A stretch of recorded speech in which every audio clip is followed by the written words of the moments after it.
information there. It actually opened Friday, so that was my fault. Anyway, filmmaker Randy Thompson produced, directed, co-wrote, and performs in StaGes. It's a genuine and funny look at the grinding one-night stand life of stand-up comics. How far is it to Missoula? That's about 220 miles. Actually, it's about 240 miles if you take the interstate. But we're going to be taking some back roads that I know. There's no traffic, there's no cops. And besides, that's where all the good food is. Randy Thompson has an intimate knowledge of his subject. He was a successful stand-up for 8 years. From being out there and being on the road, it was amazing how many people would come up to you after a show and say, "What's it like?"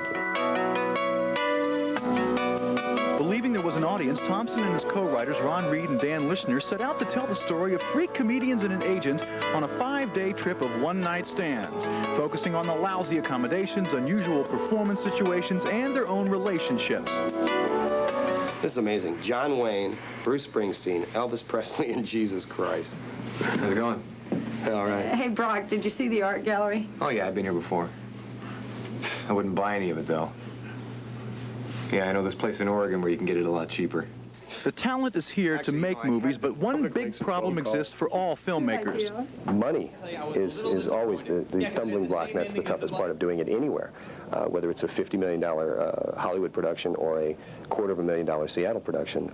Well, Randy got the money along with a cast of talented no-names, but that's the way he wanted it. If Mel Gibson had played one of the leads, we would have had no problem getting out of the theaters. But if Mel Gibson played one of the leads, it wouldn't have been the movie that it was. I thought it was really important to the credibility of the film that the actors, the 4 principal leads, were unknown.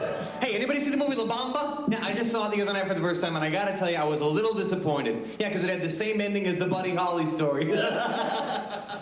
Anyway, if this film does well, it will pave the way for other filmmakers in our area, and it's getting some very good reviews, and hopefully it'll get a very good response. It runs through Friday at the Neptune Theater, and Seattle already is a hotbed for theater in America. We've won national attention, and now maybe it can become a movie capital. You never know. I understand those landscape shots that we saw just now from the clip are underwater. Yeah, a lot of the traveling shots that they did are in the areas that were severely flooded last week. Yeah.